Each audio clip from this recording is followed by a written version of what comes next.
பயிற்சி, அவ்வளோ பழக்க வழக்கங்கள்.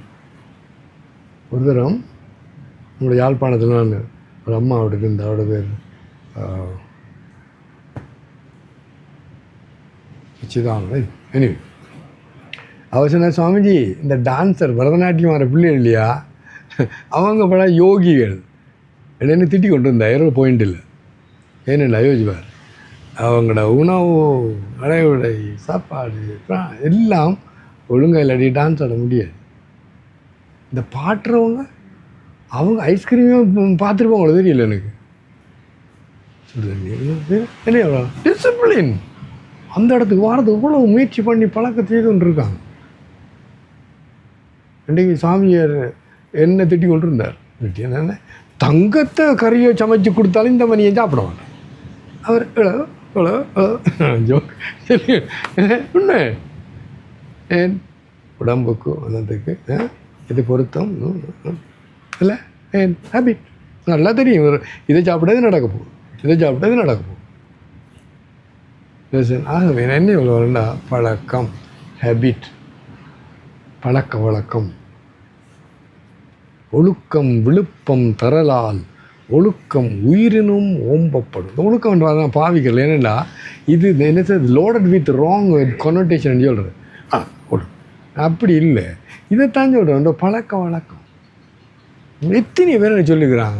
எனக்கு ஒரு நண்பர்கள் இல்லை, ஒரு என்னோட என்ன எனக்கு ஒரு நண்பர்கள் இல்லை, ஏன்னா ஒரு என்னோட கதைக்கிறல அப்படின்னு சொல்லுவாங்க. என்ன அப்படி ஒன்றும் சொல்கிறல்ல, நீ இருக்கிற கோலத்துக்கும் இல்லை இந்த மாதிரி இப்படி போகும். நான் சொல்கிறேன். ஆனால் பழக்கம், வார்த்தை அதில் தொடங்குவோம். என்ன ஒரு பழக்கத்தில் முதலாவது வார்த்தையை அளந்து பேசு. சொல்லுவோம் பாரு, என்ன அற்புதமான. நீ சொல்கிறது மனதை, அது நெகட்டிவ், மனதை புண்படுத்தக்கூடாது, அது செய்யக்கூடாது. ஒன்று செய்கிற என்ன, அது உண்மையாக இருக்கணும். நீ சொல்கிறது மற்ற கேட்குறது காதுக்கு இனிமையாக இருக்கணும், பிரயோஜனமாக இருக்கும். அப்போ இந்த நல்ல ஹேபிட் இல்லாமல் தொடங்குவோம். முதலாவது வார்த்தை. நல்ல நான் பார்த்த ஒரு மேகசினில் ஜிப் ஒன்று போட்டு வச்சுருக்கேன் எங்கள் வாயில், இல்லை இதை இழுத்து போட்டு அப்புறம் மூடிவோம். அப்போ உனக்கு வார்த்தையை அளந்து பேசுகிறதுக்கு எனக்கு வார்த்தை தெரியணுமே. நானே ஒன்று தரமாலையா, அது உன்னாட்ட இல்லையே.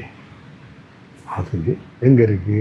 இந்த மகான்கள வாழ்க்கையை படி, நல்ல நல்ல அற்புதமான நூல்களை படி. அதில் வருது, என்ன வருது, நீ what you say that you get. அந்த பீயிங் ஹாப்பி புத்தகத்தில் அவங்க கடவுளை பற்றி ஒன்றும் சொல்லலை. நீ எதை சொல்கிறாயோ முடியுங்கோ அதை நீ அடைவாய். அப்போ இந்த நண்பரில் எனக்கு ஒரு காய்கறிலன்னு சொல்கிறவங்களோட வாயை பார்த்தீங்கன்னா இல்லை, அவங்களோட வாயடக்கம் இல்லை. அவங்களாம் வார்த்தை பாருங்கள், எத்தனையும் அற்புதம். இந்த ஆடியோ வீடியோ இதெல்லாம் கேட்டு பாருங்க. இந்த அழகான பேசுகிறவங்களெல்லாம் இருக்கிறாங்க இல்லை, அவங்களுடைய எப்படி இது பண்ணுறாங்க. அன்பு, வார்த்தை, பணிவு, அந்த வார்த்தையில் இனிமை, அந்த வார்த்தைகள் இனிய உலகாக இன்னாது கூறல் கனியிருப்ப காய் கவர்ந்தற்று. எந்த வார்த்தை எந்த நேரம் என்று நீ தெரிவு செய்து சொல்.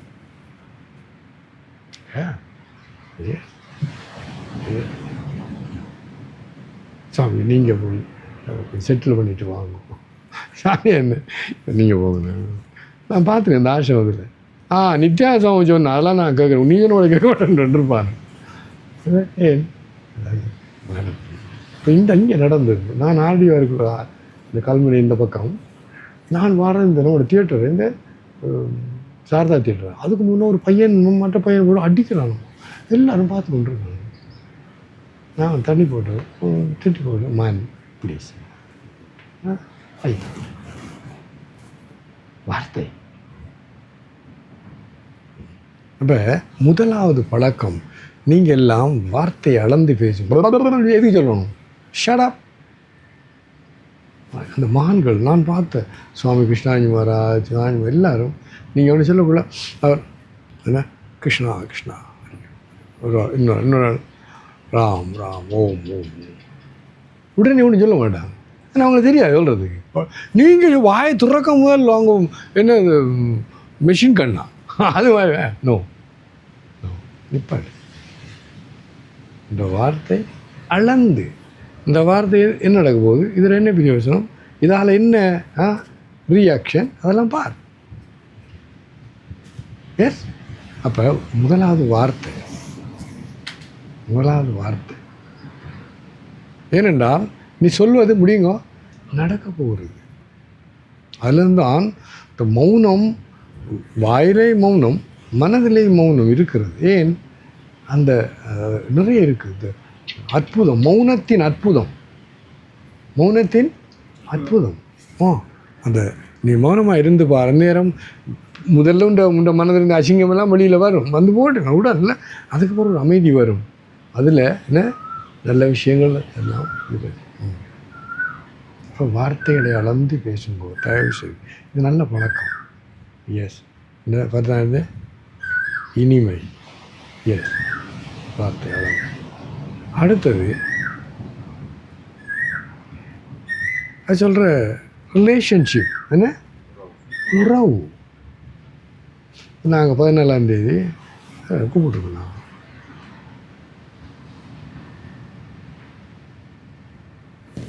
இப்போ இந்தியாவில் இருக்கிற அந்த பிரைம் மினிஸ்டரில் அவங்க சாப்பிட்ருவாங்க, அவங்க தெய்வம் ஒன்று சொல்லி கொண்டிருக்கிறாங்க.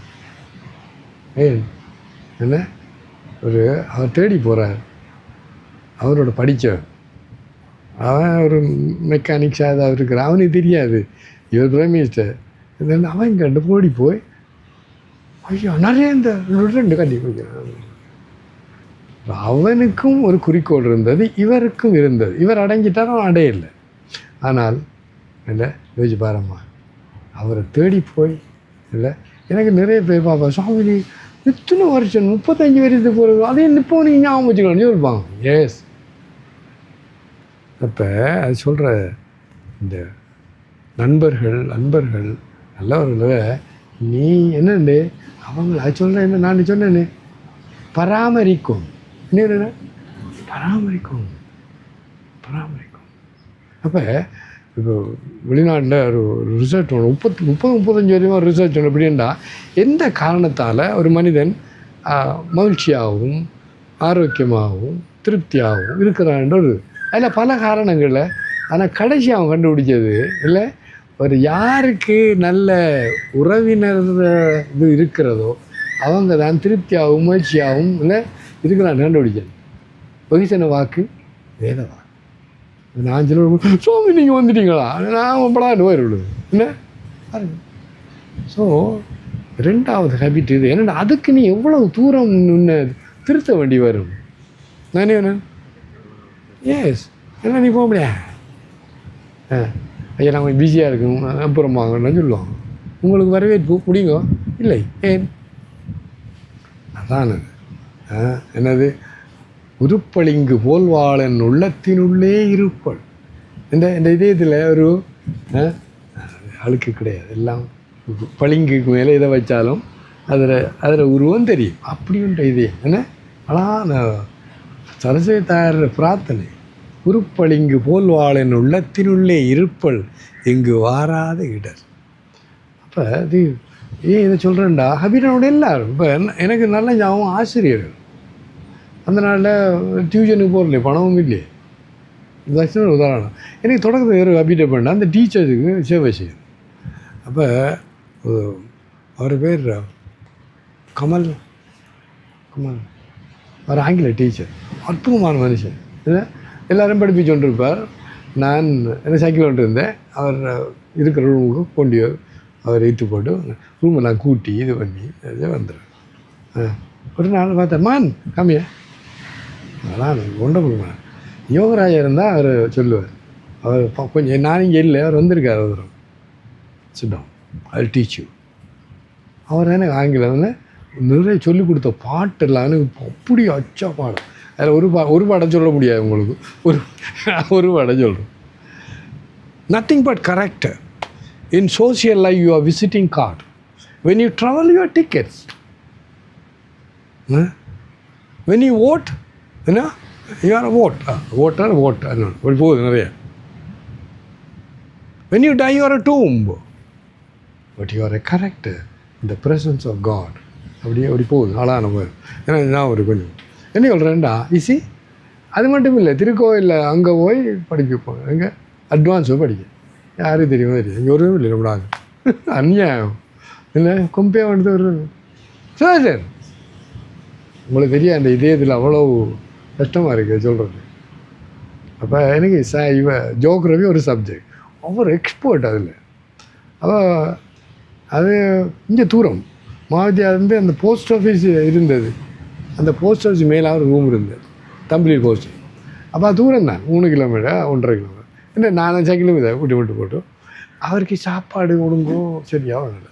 சாப்பாடு இருந்தால் திருக்கோயிலில் அந்த அரச மரம் இருக்குது, அதில் ஒரு வயது போன அம்மா எப்படியோ என்ன இடம் தெரியாது அவர்கிட்ட போனா நாங்கள் செய்து கொடுப்போம்ல. இங்கே வந்து நேரத்துக்கு பள்ளிக்கூடம் முடிஞ்ச அப்புறம் அங்கே அவர்கிட்ட போய் அந்த சாப்பாடு கொடுத்து அவர்கிட்ட கொடுத்து அவர் சாப்பிட முடிய கழுவிட்டு வந்து பாத்திரம் கொடுத்து. இப்போ நான் உண்மையில் இப்போ தான் நான் ஞாபகம் வருது, இதெல்லாம் எதையும் செய்தது இல்லை. யோசிப்பா அந்த மாதிரி மேன் இந்த மாதிரி இதெல்லாம் ஆச்சாரிய தேவோ பவ. அவர் ரிலேஷன்ஷிப்பும் கூட சொந்த பந்தம் மட்டும் இல்லை, உங்களோட ஆசையெல்லாம் எழுத்தறிவித்த நிறைவேனாகும். ஆசீர்வாதம் இருந்தோ இல்லையோ, இது ஹேபிட் பழக்கம், யாரும் சொல்லிக் கொடுக்கவும் இல்லை. அது சொன்னோம் போய் அவங்க ஏற்றி கொண்டு விடு சாப்பாடு. ஆனால் ஏன் சொல்கிறேன்டா, இங்கே தாயார் திரும்ப தான் பாரு மற்றவங்களும் இல்லை பெரியவங்களும் சேவசம் ஐயா வந்திருக்கா தொட்டு கும்பிடு. அவரையும் நான் ஐயா கண் கலங்குது நான் பார்த்துருவேன். நான் ஆடியா வந்து ஒன்று சைக்கிளில் அவர் வந்தோடனே இறங்கி ஐயா மகன் இறங்க வேண்டிய இல்லைப்பா, அந்த கண்கள் அந்த ஆனந்த கண்ணி. இப்போ அவங்களோட ஆசீர்வாதம் சாதாரண ஆசீர்வாதம் பழக்கத்தை பாருங்க. அப்போ என்னது ரிலேஷன்ஷிப், நீ யாரோட சம்பந்தப்பட்டிருக்காயோ நீ அப்படி உன்னை விட மாட்டாங்க. Yes yes yes. அப்போ முதலாவது வார்த்தைகள், ரெண்டாவது என்ன ரிலேஷன்ஷிப், என்ன உறவு, எல்லாரோடையும் இல்லை. இப்போ குழந்தை வந்து நேற்று வயலில் இருக்கக்குள்ள நான் இப்போ 2 மாதம் அப்போ இருந்தே ஓடகா சொல்லிருக்கேன். நாங்கள் அங்கே குழம்பு நான் போனேன், அந்த சொந்த அவன் சிரிக்கிறான். அந்த வயலில் இருக்கிற அந்த குழந்தை என்ன குரலை கேட்டுருக்கு இல்லை, அது உடனே இறக்கை பண்ணுது. நான் போனது நான் வந்துடும் என்ன இவ்வளோ வரண்டா. இது ரிசர்ச் செய்திருக்காங்க. அது ரிசர்ச் என்னென்னா, மகாபாரதத்தில் அபிமன்யு வயிற்றில் இருக்கக்குள்ள அர்ஜுனன் அந்த இதுக்குள்ளே எப்படி அந்த சக்கர யுகத்தில் எப்படி போகிறன்னது அவங்க விளங்கப்படுத்தியும். அவளும் ராணி இல்லையோ சாதாரண நாளும் சுபத்ரா. அவள் அப்புறம் பார்த்தா அவள் தூங்கிட்டான், பிள்ளைதாச்சு அவர் அதோட பாட்டு. அப்போ மகாபாரதோட இவர் அர்ஜுனன் அங்கே இல்லை, சரி இப்போ துரோணர் சக்கரை ஓட்டு அவர் நல்லா தெரியும், இவரும் உடைக்க மாட்டாங்க. அப்போ எல்லோரும் தேய்ச்சி பண்ணிக்கிறாங்க. இவன் அபிமன்யு அப்பாட்ட வந்தார், தர்மபுத்திரர்கிட்ட வந்து சொன்னார், அப்பா நான் இதை உடைக்க முடியும், உனக்கு போட தெரியுமா? நல்லா தெரியும் தானே, சின்ன பையன் எனக்கு தெரியும், அப்படின்னே தெரியும். ஆனால் உண்டு எனக்கு வெளியில் வர தெரியாது, இவ்வளோதான். பீமன் சொன்னால் நான் அதை பார்த்துக்குவேன் வெளியில் வர. ஆனால் அன்றைக்கு அந்த ஜெயத்ரதனுக்கு ஒரு வரம், ஒரே ஒரு நாள் இந்த பாண்டவர்களை நீப்பாடுற, ஒரே ஒரு நாள் சிவருமா கொடுத்தவர். அது நடந்த கதை உங்களுக்கு தெரியும். ஆனால் இது உண்மையாக பொய்யா பார்க்கணுன்னு சொல்லி இந்த இஸ்கோனில் ஒரு நிச்சயம் ஒரு 25-30 வருஷம் நடந்து ஒரு கல்யாணம் கட்டுற பிள்ளை அவருக்கு ஒரு பாட்டை சொல்லி கொடுத்தாங்க. சரி, அப்போ இந்த குழந்தை கற்பவதி ஆகணுன்னே இல்லை இந்த பாட்டை அவள் பாடும். அவளுக்கு இந்த குழந்தை வளர்ந்து கொஞ்சம் என்ன 3-4-5 மாதம் ஒன்றுக்குள்ளே அவள் விட்டாச்சு. பாடுறதும் இல்லை சொல்கிறேன். இந்த குழந்தை பிறந்தோடனே அந்த அம்மா அந்த பாட்டுற ஹம்மிங்கன்னு சொல்கிறேன் அப்படி சொன்னேன். இந்த பிள்ளை தேடு எங்கேருந்து வர சத்தம் ரிசல்ட் என்ன எவ்வளோ வரேன்டா. எஸ் எஸ், எவ்வளோ பெரிய விஷயம் பாருங்க. இதுக்கு ஏன் சொன்னேன்னா எதுக்கு ஏன் சொன்னேன் பரவாயில்ல. இப்போ என்ன தாய்மார்கள் இல்லையா எவ்வளோ விஷயம். அப்போ நீ சாதாரணமாக எடுக்காது. ஸோ ரிலேஷன்ஷிப் இல்லை. அது சாமி அங்கே இருக்கேன், நான் உன்னை சொல்ல போகிறேன். நான் அதான் சொன்னேன், பாத மரியாதாஸ் அவரை தூக்கி வளர்த்துருக்கேன் அந்த ஆண்டி அம்மா அவங்க. ஓகே, இப்போ எனக்கு 4 பாட்டி மாதிரி இருந்தவன். நான் என்ன கேட்பாங்க, சாமி நீங்கள் எப்போ அதை சிரிச்சு ஒன்று சந்தோஷமாக இருக்கீங்க, ஹவு கம் மட்டும் கேட்பாங்க. நான் எனக்கு 4 பாட்டி மாதிரி இருந்தடா. இந்த நீ ஜப்பானுக்கு பிறந்தாண்டா, கொஞ்சம் அந்த ஃபேர் கலராக இருந்திருக்கும் போல சொல்லி கொண்டிருப்பாங்க. இப்போவும் இல்லை அவ்வளோ பேர். நான் வந்தால் தேடி போய் போன இவட மாதாஜி அம்மா அவள் போனே, மகன் நீ ஞாபகம் சின்ன பார்க்க வந்தடா அண்ணா சொல்லுவாங்க. அப்புறம் ராஜனடா அண்ணா, நான் இப்போ துறவியார் இப்போ கிட்டடியில் அதான் நான் சொல்ல என்னது அவங்கள பாருங்க, அந்த தாயிரோட சமயம் வந்து பார்த்தாரு அவங்களோட மகள்மார் அந்த எந்த குடும்பமே இல்லை என்ன நடக்குது. அப்போ உங்களுக்கு தெரியாது. ஏன்னா இந்த வலையை எங்களோட அப்பா சொல்லுவார் எனக்கு, இந்த வலையை இழுக்கக்குள்ள வலை இங்கே இழுக்கிற அங்கே வருது, எனக்கு சின்ன பையன் தானே தெரியாது. அந்த வலையில் என்ன ஒன்று அது வரையும் கணக்கு இருக்கோ இல்லையோ, இங்கே தான் கவுத்தெல்லாம் பிடிச்சி இழுக்கிறாய், முழுக்க வலையும் வருது. அதுபோல் இந்த நல்ல பழக்கங்களை கடைசியில் தெய்வமே உன்னை தேடி வர்ற அளவுக்கு யோசிப்பார். நேற்று 63 எனக்கு தெரியாது விருப்பம் வந்தவர் அவர் குங்கிலிய கலையனானார். அவர் எல்லாம் போச்சு, முழுதும் போச்சு. குங்கிலியம் தான் அவர் ஏற்றுறார்.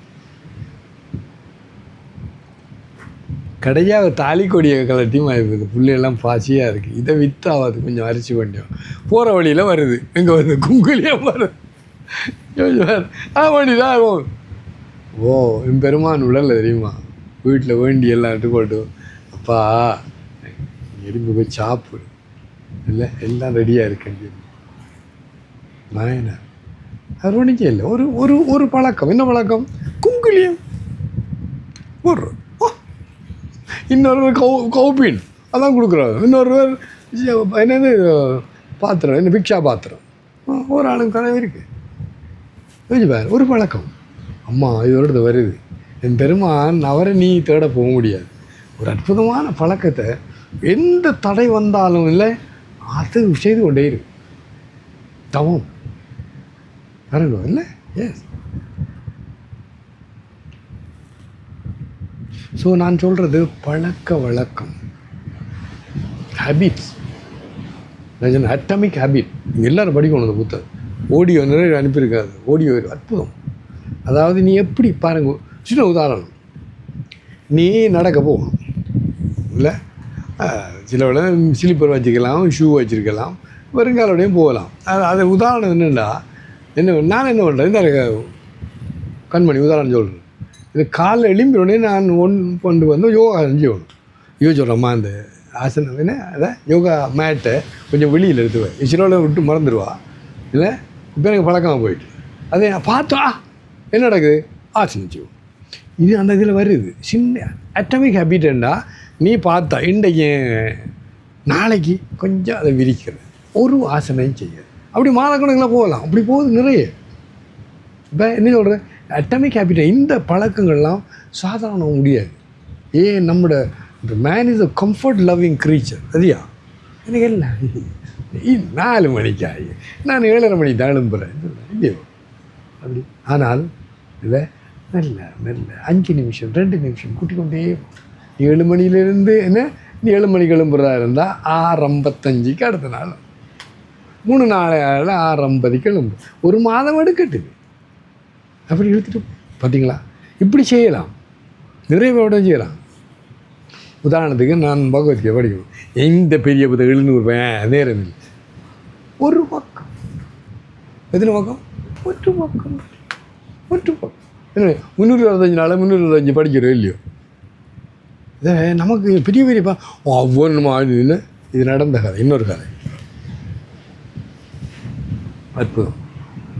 இந்த புத்த மகான் அவர் பிரின்ஸ் ஆஃப் கம்பேஷன் சொல்கிறார், கருணை கடல். அடுத்ததும் இந்த துறவுக்கும் ஒரு கிங் ஆஃப் ரினன்சியேஷன் சொல்கிறார். அப்போ ஒரு கிராமத்தில் சத்சங்கத்துக்கு போயிருந்தார். ஒரு பையன் ஒரு 18-19 வயது முன்னுக்கு இருந்து இப்படி பார்த்து கொண்டு கண் கலங்கு, அவனுக்கு கவலையாக இருக்கிறான். அது கூப்பிட்டேன், இங்கே வாமா, ஏன் நீ கவலையாக இருக்க? அது என்ன, நீங்கள் குணக்குன்று, என்கிட்ட ஒரு நல்ல பழக்கம் இல்லை, என்னால் முடியாது. ஆனால் கேட்க முடியாது. அவ்வளோ எனக்கு சரியான பிடிச்ச கதை. அது நான் வார வழியில் ஒரு பெரிய முட்டி ஒன்று வச்சுருக்கீங்க இல்லையா? சொன்னேன், ஏன் சார் எங்களுக்கு கிராமத்தில் அது தூய தண்ணி குடிக்கிற தண்ணி சொட்டு சொட்டா விழும் இல்லை, அப்போ இரவு முழுக்க விழுந்தோடனே காலையில் அங்கே எடுத்து திரும்ப வச்சுட்டா மத்தியானத்தில் அதை நாங்கள் பாவிக்கிறேன். அந்த பானை நிரம்பினது சொட்டு சொட்டா தானே? அவர் கேட்டார். சுவாமி சொட்டு சொட்டா தானே. நீ பார்க்குற என்ன, நானும் உனக்கு முன்னுக்கு நிறைகுடமாக நீ பார்க்கிறாய், ஆனால் நிறைகுடம் சொட்டு சொட்டாத்தான் நிரம்பிய. அது ஜாதக கத்தாண்டு, அது பெரிய மகான், அப்பா தெய்வம் அது. அப்போ அதில் வருது ஒரு குரங்கா இருந்தார். அவர் அது தியாகத்தை பற்றி ஒரு நல்ல பழக்கம் அவர் கிடைச்சி. அப்படின்னா காட்டில் நெருப்பு பிடிக்க போச்சு. அவன் தெரியும், நான் காட்டு தீ என்றே சொல்கிறேன். ஒரு வெளிநாடெல்லாம் நிப்பாட்டவே முடியாது.